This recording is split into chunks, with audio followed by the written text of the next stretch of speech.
ብዙዎቻችን ያፈራነው አንደኛው ነገር ምን ነበር? ይሄ ኤፍሬም ይቅርታው ትናንት እያያችሁ ድጋሜ ለሶስተኛ ጊዜ መሰለኝ ይቅርታ ጠይቀዋል ማለት ነው።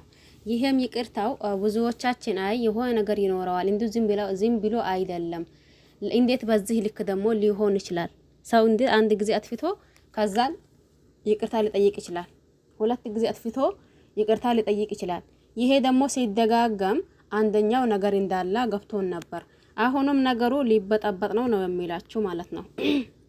የሩታም ወንድሞች እንዲሁም ደግሞ ይሄ ማን ነው ኤፍሬምም አንድ ሆኖ በአንድ ሌላ ወጥመድ ውስጥ እያዘጋጁ ወይም ደግሞ ሊያስገባቸው ፈልገዋል ማለት ነው። ለማንኛውም ሰላም አለይኩም ወራህመቱላሂ ወበረካቱሁ። ውድና ተከበራችሁ ቤተሰቦቼ በሙሉ ሐባይብ እንዴት ናችሁ? ደህና ናችሁ ወይ? እኔ ደህና ነኝ አልሐምዱሊላህ።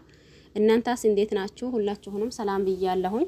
ባያላችሁበት ሰላማችሁ ይብዛ እያልኩኝ ክርስቲያን ወገኖችም ሰላም ብያለሁኝ። ሰላማችሁ ይብዛልኝ ማለት ነው።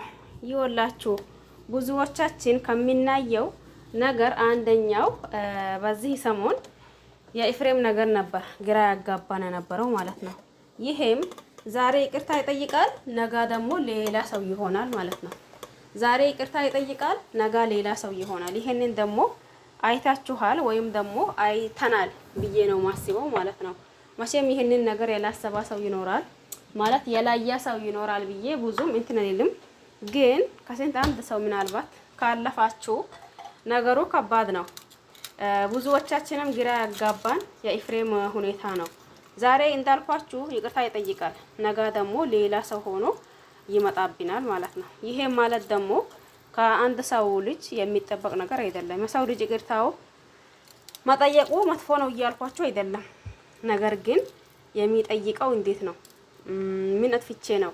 ከዛም በኋላ ደግሞ ያንን ድርጊት ይጨምረዋለሁን ወይስ አልጨምረውም የሚለው ነገር በመጀመሪያ ቀድሞ ማሰብ ይቅርታ ከመጠየቃችን በፊት ካልሆነም ደግሞ አይ ዝም ብለን ይቅርታ ጠየቅና ያንን ቦታው እያለን ከሆነ ማፊያ ፋይዳ ያኔ ድጋሜ ልንደግመው ስለሆነ ምንም ጥቅም የለውም ማለት። ስለዚህ ኤፍሬም አሁንም ብዙዎቻችን ያልነው ነገር አልቀራ ማለት ነው። ብዙዎቻችን ምን ስንል ነበር? አይ እንግዲህ ይሄ ኤፍሬም በወንድሙ የሚቀና ምቀኛ ነው።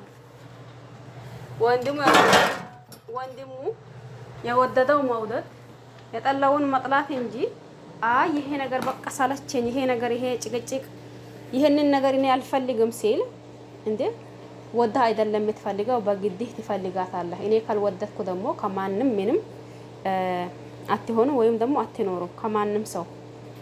ገብቷችኋል አይደል? ይሄ ነገር ሲጀመር ልክ ነው፣ ተገቢ ነው፣ አግባብ ነው ብዬ ማላስበው። ለምን የፈለገም ነገር ይሁን የፈለጋ ትንሽ ቆም ብሎ ማሰብና እንዲሁም ደግሞ ማዳመጥ የሚባል ነገር አለ። የኤፍሬምን ህይወት ኤፍሬም እንጂ አብርሽ አይኖረውም። ሁላችንም በየቤታችን ወንድም እህት ሊኖረን ይችላል። ግን የኛን ህይወት እኛ እንጂ ወንድማችን አይኖረውም። የወንድማችን ህይወት ወንድማችን እንጂ እኛ አንኖረውም። የአንዳችንን ህይወት አንዳችን አንኖረውም።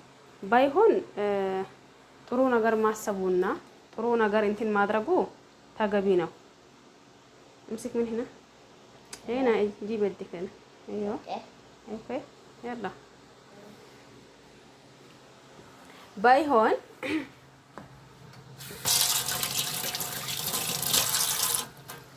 ሁለታቸው እንትን ብሎ ምን አልካኝ ወይም ደግሞ ምን አልሽ ይሆናል አይደል? እንደ ቤተሰብ ተስማምቶ ቢኖሩ አሰየው ጥሩ ነው። ወጥቷችኋል አይደል? ያም ነገር ደግሞ ካልተገኘ እዚህ ጋር ምንም ጭቅጭቅ፣ ምንም መበጣበጥ፣ ምንም ነገር ያስፈልጋል ብዬ አላስብም ማለት ነው። ስለዚህ ምን ሊላችሁ ነው? ኤፍሬም አሁንም ሌላ ነገር ወይም ደግሞ ሌላ ጦስ ውስጥ እየገባ ነው። እንዲሁም ደግሞ ወንድሙንም እያስገባው ነው ማለት ነው። ገብቷችኋል አይደል? ይሄ ነገር ደግሞ ሲጀመር ትክክል ነው ብዬ አላስብም። እናንተ ነው የምታውቁት። በነገራችን ላይ እኔ አልኩኝ ማለት እናንተ ትላላችሁ ማለት አይደለም። እናንተ ማላችሁት ማለት እኔ ይለዋለሁኝ ማለት አይደለም። ሁላችንም እንደ መልካችን ሁላ ሐሳባችን አስተያየታችን ይለያያል። እንግዲህ የእናንተን የምትሉት ማለት ትችላላችሁ። በመጀመሪያው ቪዲዮ በደንብ አዳምጡ። ከዛም በኋላ ሐሳብና አስተያየት ካላችሁ የሆነ ነገር ማለት ትችላላችሁ። ሁላችሁንም አመሰግናለሁኝ። በያላችሁበት ሰላማችሁ ይብዛልኝ እላችኋለሁኝ። ቸር ቆዩልኝ። ይሄ ነገር ብዙዎቻችን ጠርጥረናል ብዬ ነው ማስበው። አንድ ሰው ጥርጣሬ ነው ብቻ ብዬ አላስብም። ያም ሆነ ይህ እስቲ በሚመጣው እናያለን። ለዛሬ በቃናል።